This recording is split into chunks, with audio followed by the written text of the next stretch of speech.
Hey everybody, Ted here. Welcome back for another SkinClub video. First of all, shout out to SkinClub for making this possible and for, again, giving me the reason to talk about Counter-Strike even more with every single other week, another video, and every single other article. And I wanted to thank every single one of you for reading the articles and watching the videos. Hope you've been enjoying them. With that being said, we're going to get into the nitty-gritty of things. Now, for those of you that are aware, and for those of you that, for whatever reason, are not aware, the European MRQ for the Blast TV Austin 2025 Major just ended. And all MRQs ended. We know the full list of teams that are going to be playing in Austin in June.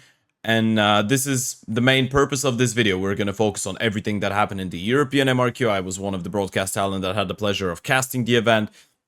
So I had a really close look into what was going on, was following all the storylines closely, and we're going to take a quick recap of everything that happened and went through the most important things and the most hot topics. So without further ado, let's get into it. Okay, so as you can tell, right now, we're on HLTV. We're going to take a quick look at everything that happened here and talk about some of the main things. Obviously, we can't go into too much detail about every single team because this is going to take simply too long. And you can have a single storyline about every single one of those teams pretty much. But we're going to start it off with the obvious ones. We're going to start it off from the bottom because I feel like this is the best way to go. We're going to start it off with the bottom couple teams, and then we're going to go at the top and see who's done really well. So one of the main, I guess, disappointments of this entire event, those were the two talking points. Obviously, Parivision with Jame being one of the, and Kickard being one of the most talked about tier 2 projects so far this year. It was a disappointing affair for them, right? They lose to Heroic in their opening game. They lose to Astralis in their second game.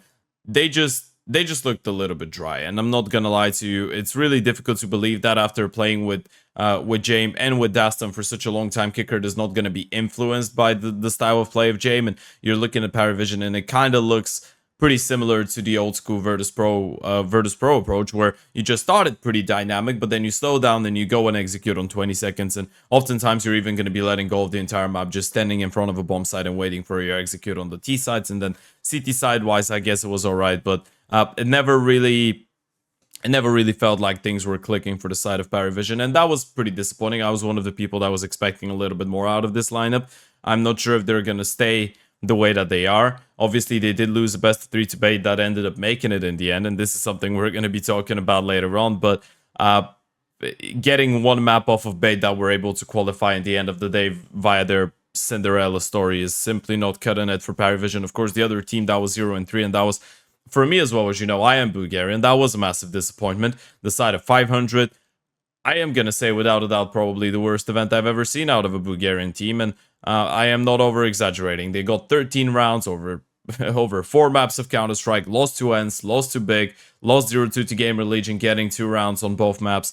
The most amount of rounds that they got on a single map was 7 against ENCE in their first game, and that was a 2-10 first half. So yeah, I guess 500 was just, with quite a margin, was just the worst team in this entire MRQ. And I guess those two were the big disappointments for everyone. Then there's other reasons to be, I guess, upset about the participation and the performance of other teams, but Parivision and 500 were with a margin, and I don't even want to put them in the same category because 500 was even below what Parivision did. Parivision at least was able to win a map, but yeah, those are the two teams that, going into the MRQ, if you didn't watch, you probably didn't miss out on anything. Now, going forward, this is where it gets a little bit more interesting. So a lot of people will be enjoying having that conversation because obviously there's a bit of a hate watch going on for Fnatic. Now, BC Game was a really sad one.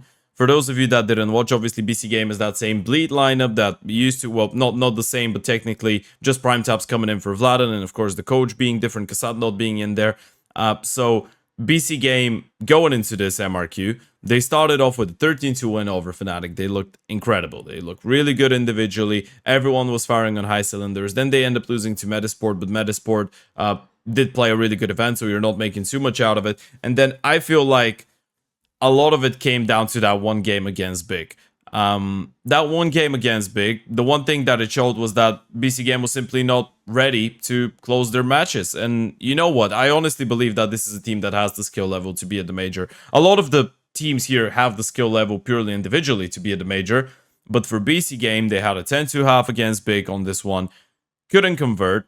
Allowed Big back in. And then in their elimination game, they're facing off against Bait. That was at this point starting to get some momentum up, and we also how that gone down. So I feel like if you're the majority of those teams, maybe the most interesting one to talk about is Gamer Legion, but we're gonna get to that. We're gonna get to that topic in a second.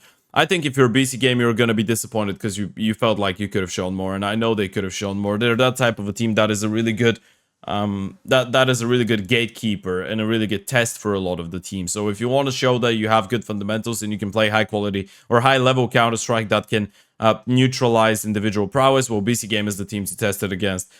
Bait passed that test. Big somehow were able to come back into this one. And yeah, unfortunately for BC Game, they're not going to be traveling to Austin. Now for Fnatic is the same story. A lot of firepower, a close loss to Bed Boom that made it, a best of 3 loss to Ends that didn't make it. They started off by being destroyed by BC Game. Of course, just recently added Jambo to the mix, but I honestly am not putting too much into that from Fnatic. Obviously, it's a big disappointment because you do have Mattis, who actually, by the way, this is an interesting one, was the 6th highest rated player in this entire event. He played a great tournament of Counter-Strike, and obviously you have Blamef on the team. Jambo's now been added, so you're looking at this score and you're saying this Fnatic should be playing a little bit more, and I'm someone that rates Fear really highly as an in-game leader and his capability to actually find a way to make everyone feel comfortable, and his willingness to sacrifice and be ready to give up maybe some of his ideals onto how to play the game in order to make other people comfortable. Now, with Fnatic, the awkward thing is that you remove Crims and you bring in Borup as a stand-in for this event pretty much a couple days before the start of the tournament. So I feel like, obviously, we don't know what the situation was, and it was stated that it was for personal reasons. We hope that everything's all right with Crims and that he's good and that he's fine, but just this entire situation of bringing in Borup last second, and you're not even bringing in someone that's going to contribute with a lot of firepower. You're bringing in a supportive element, someone that, as we've seen from interviews from players that he's played with, is really nice to have around for the atmosphere of the team. But it's definitely not great to have one of your, if not your most expensive veteran just ejected right before the start of the most important event of the year. And I'm not saying if Crims was there, they would have qualified. I'm saying I think they would have had a bigger chance. And I honestly think that Fnatic is a team that in the next couple of months could actually stabilize and become really exciting to watch. But still, in comparison to some of the other teams here, simply didn't play good enough Counter-Strike. Now, the really interesting topic here is going to be Gamer Legion, and this is one that I wanted to give special attention to. Gamer Legion is an incredibly interesting one. First of all, for those of you that don't know, coaches can't be in the team speak. They can't participate. They can't help the team actively during that MRQ. And that counts for everyone, by the way. That counts for everyone that we just mentioned. So Fnatic didn't have a coach. Paravision didn't have Dastan. BC Game didn't have a coach. No one had a coach. Big didn't have a coach. So not a single team. For the side of Gamer Legion, though, the reason I feel like obviously everyone's going to be feeling like they're losing a little bit, I think they're losing a lot. With Ash not being in the server, we've seen multiple times, and I do trust the capabilities of ZTR as an in-game leader, but I just feel like the dynamic that they've been able to build with Ash and the way that Ash has grown and gained experience over the years as a coach has now made him a veteran as a coach, right? Maybe you couldn't say that a couple years ago. Now he's a veteran. He's been in those situations multiple times. Gamer Legion as a team has been in those situations multiple times. Even the I Am Rio major that they were able to qualify for, that was the first major in the organization's history. They started with a 1-2 deficit in the main Swiss, and then they were able to come back, and then they were able to qualify. We all remember how they made it to Shanghai after being 0-2 down in the RMR. Of course, now it's an MRQ, so different format, but I mean, different format, but the same format. The only difference being that this entire event was online, which again makes it a little bit harder for people, especially a team like Gamer Legion that you're looking at and you're seeing only young players, right? But then you're looking at the events that they've played so far this year, and I mean, you have Blast Bounty Season 1, which, you know, online qualifier, LAN finals. You have Kato, which is a LAN. You have the Res Showdown, which is an online event. Then you have online I Am Dallas, but then you have LAN at EPL, Stage 1, Stage 2, Bucharest, and now you're going to the MRQ. So this is a team that has now started making the transition towards becoming more of a LAN team and a team that thrives a little bit more when everyone's together. So I feel like this is all in all going to go down as a really disappointing showing for them. Probably couldn't reconfigure themselves, right? They had only 3 days between the end of their participation in Bucharest and the start of the MRQ, so probably that played a bit of a role. Honestly, a little bit unfortunate. Maybe, and this is a really difficult one. Obviously, you can say that after the event has ended, it's a lot easier, but maybe it's a sign that for the future, especially if you're a team like that and you need a little bit of time to reconfigure, maybe you need to take a little bit of a time off between your last event and the MRQ, so you're going to be able to prepare well. I guess you can't really fault them because at Bucharest, Gamer Legion played fantastic, right? They took down Falcons. Falcons ended up winning the entire event. They got a map off of them after that as well in the quarterfinals. They beat VP, they beat Legacy. Sure, you lost to G2, but those are the two teams that made it into the final, and those are the only two teams that you lost to. So Gamer Legion, I think, is a big loss for the entire major because Counter-Strike-wise, this is a team that deserves to be at the major. Counter-Strike-wise, they play structured enough CS. They have good enough reactions. They have good enough pieces to be at the major. It is just one of those sad ones that I don't think anyone's going to be even remotely happy about, and no one is going to be pointing at Gamer Legion and saying, hey, you losers who didn't make it. I think pretty much everyone is going to feel like it's a bit of a shame that they don't get to play in Austin, but you know what? In the end of the day, they had the chance to play fair and square with everybody else. They couldn't do it.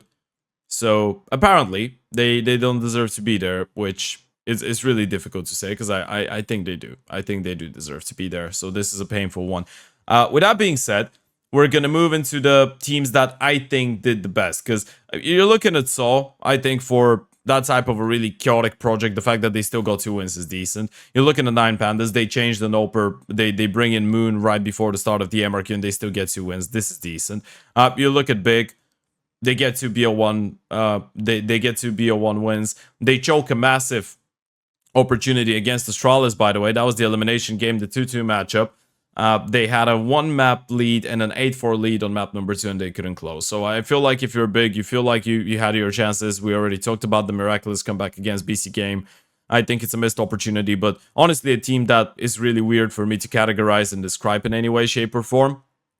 Don't think they have bad tactical floor, but it's still difficult to describe exactly what is going wrong with Big, and probably, quite frankly, one of the teams that would have benefited from this entire qualifier being a LAN one, and being online makes it a little bit more difficult. Now, we're going to jump right into some of, I think, the most impressive and main storylines of this one. We're going to start it off with Heroic, which ended up being the #1 seed alongside OG.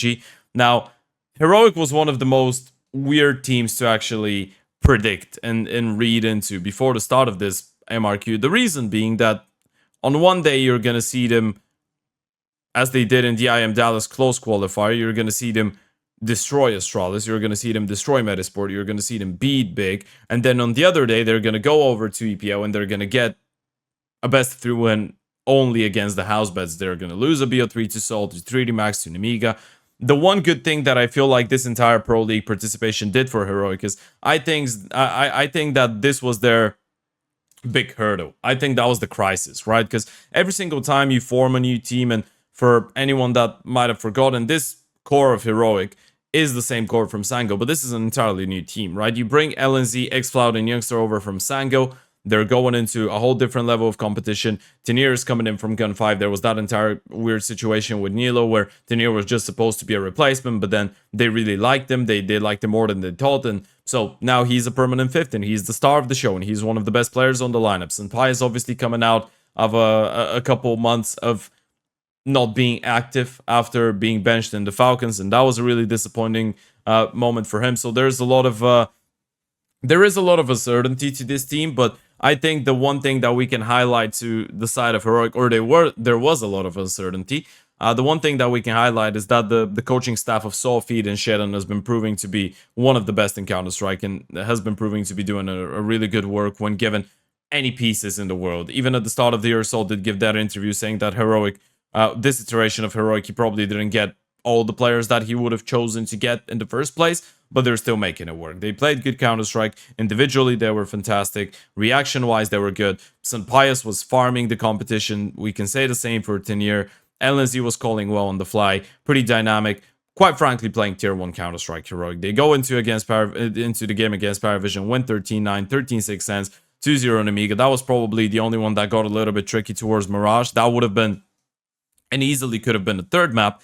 But then Tenier ended up acing towards the end to help them force OT. They had a bit of a deficit. Tenier had a massive ace in regulation 2 or 3 rounds before the end of regulation time on the B-bomb side.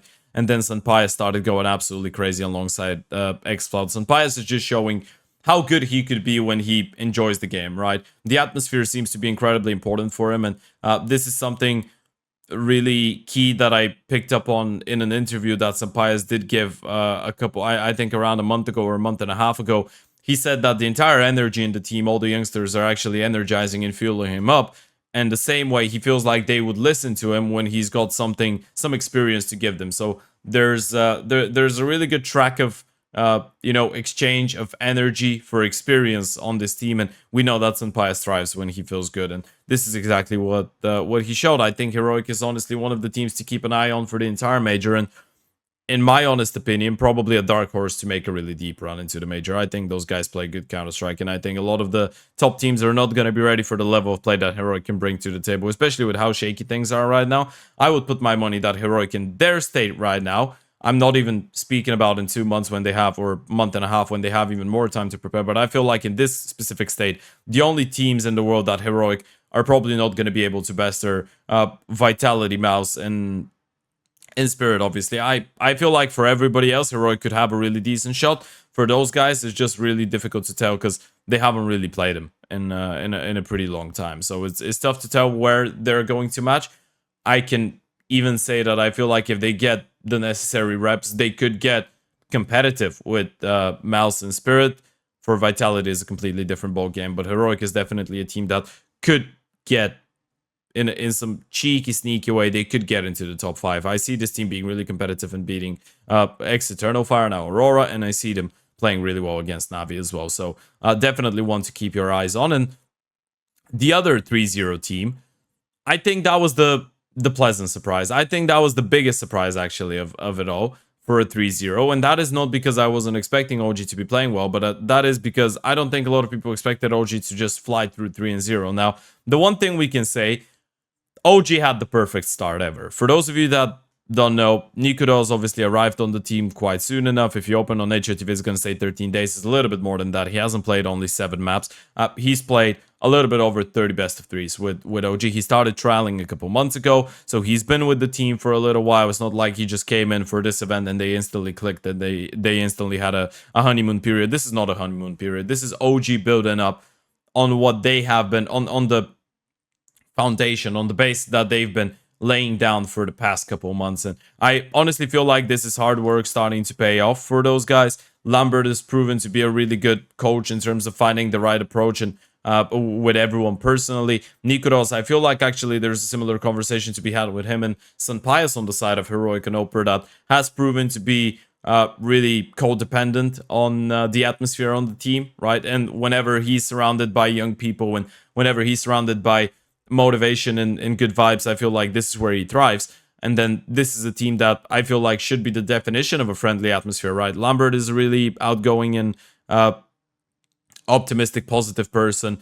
Krisen as an in-game leader probably has been one of the revelations of this entire event, and the fact that he's only 18 years of old, of course, product of the Mouse Academy, but only 18 years old, been part of the team for a little bit over half a year now, and he's already been able to qualify for his first major. He's probably one of the more mature 18-year-olds as well, I feel like, out there in professional Counter-Strike, which is a big thing to say. And the fact that you're able to start building yourself up as a leader and you get a team that doesn't have necessarily those diva characters, I think it helps a lot. And OG, honestly, played really well. They beat Astralis, didn't let them get 10 rounds. They beat 9 Pandas, didn't let them get 10 rounds. Of course, the game against Medisport was a little bit more tense, but if you look at the Mirage, it was a 9-3 half, so that one wasn't really that close. Enshin was quite competitive towards the end on the CT side. OG couldn't get it going money-wise, and they let it slip. Inferno was a 6-6 half, but then in the second half on Inferno, they were able to dominate, and we saw a great performance coming out of the Danish trio of Buzz, Nikudos, and Krisen, which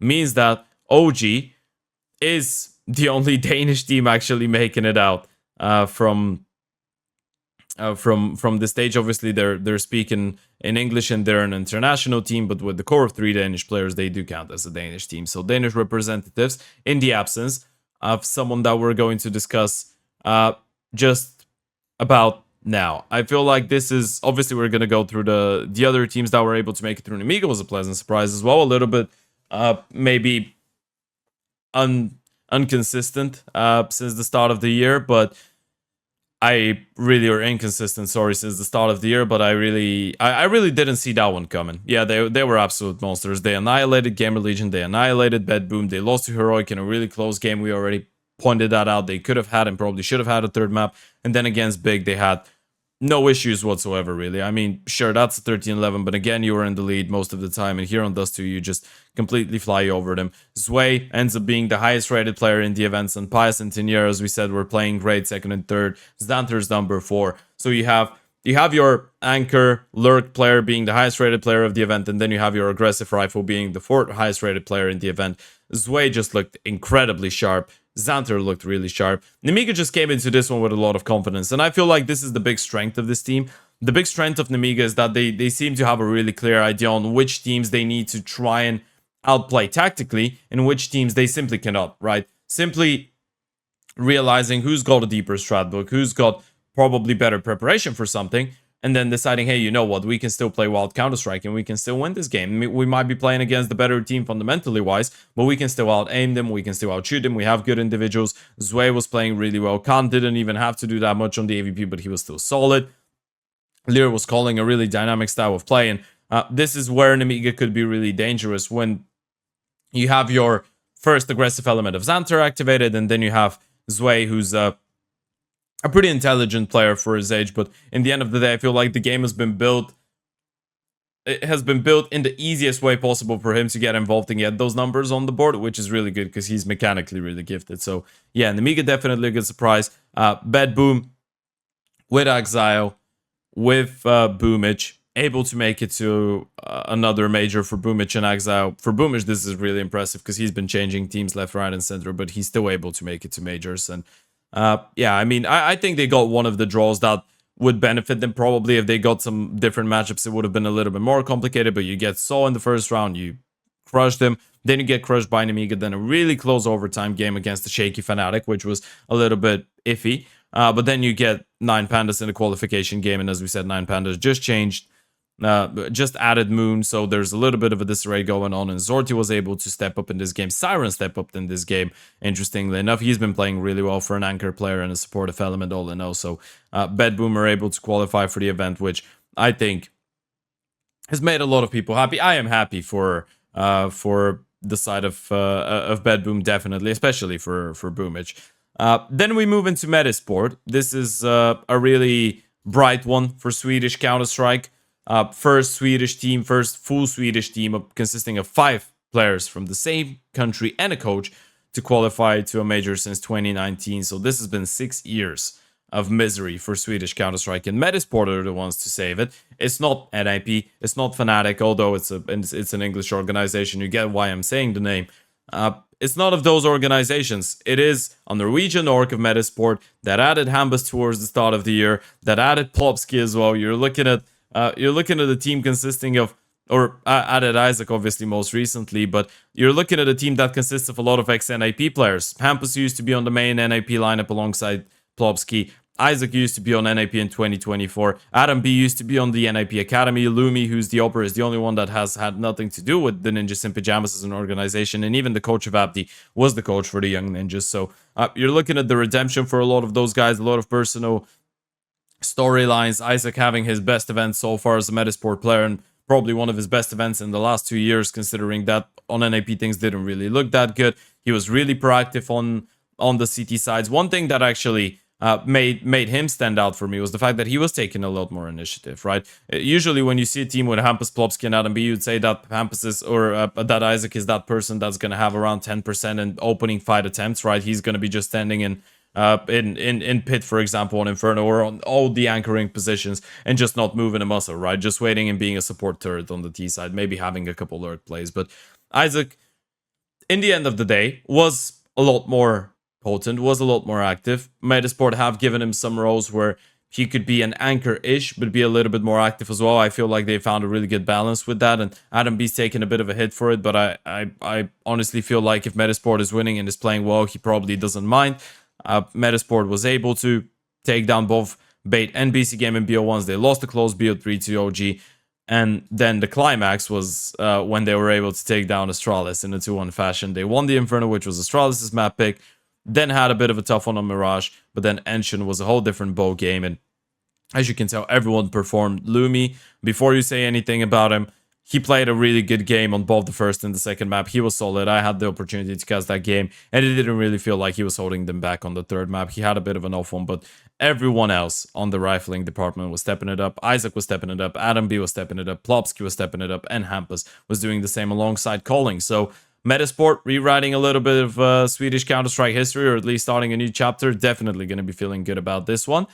And with that being said, we're going to move into, I think, the most exciting storyline, which is Bait and Astralis and what ended up happening there. Now, this was the playoff. Obviously, a quick word for ENCE. I think it's useless to say that there's probably going to be changes on the way for the side events. This was probably the event that you wanted to qualify for. You were able to battle it out after being down 1-2, losing to Heroic and Astralis, but the wins against Fnatic and Soul were just not enough, and they ended up dropping a series to, I think, just a better team. I honestly feel like Bait played like the better team, and they deserved that win more than ENCE did. So we're going to get into Astralis and Bait.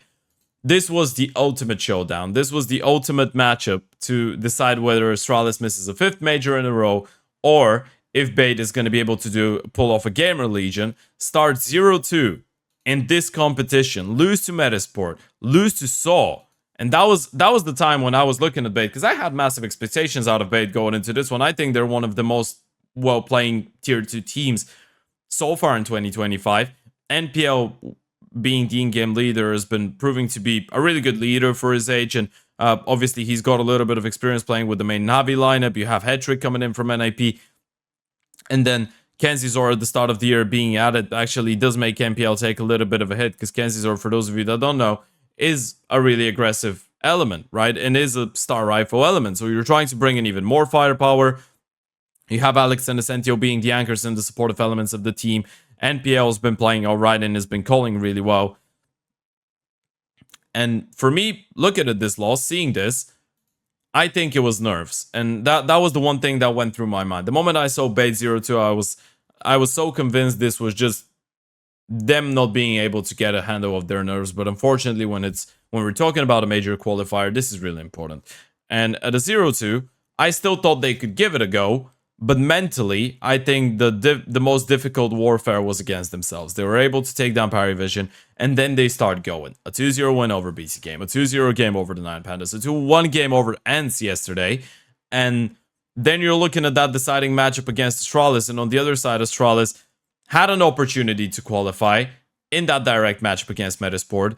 They missed out on it, and then they had to play big in a really dramatic series just to qualify for this final playoff game in the main Swiss. Of course, for those of you that don't know, in this main Swiss, there's only 6 quotas, only 6 places for the Blast TV Austin Major. So that's why you have all those playoffs. And when you're a 3-2 team, you don't necessarily qualify directly. When you're a 3-2 team, you just play the bonus games. And Astralis had to play Bait in the final.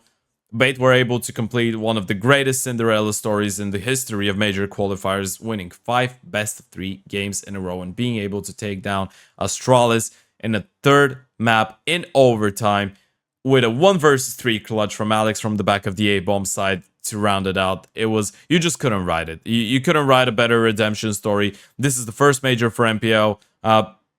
Since he was on Navi and he played the major in Paris with Navi. For Hetrick, this is a massive homecoming as well, because this is his first one since Paris as well when he was with NIP. For everyone else, this is their first major. For Bait as an organization, this is their first major. It is a massive success for the Ukrainian scene and a massive success for those guys, and I'm honestly happy for them.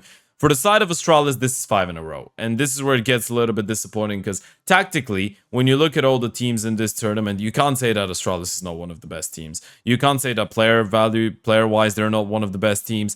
And honestly, they had their moments. The BO1s against Parivision and ENCE made me believe. The start of the game against Metasport was shaky, but then after the Mirage, you're thinking, hey, maybe it was just a slow start, maybe it's just that. But then they go absent on the 3rd map. The big game was, I don't want to say convincing, but it was better.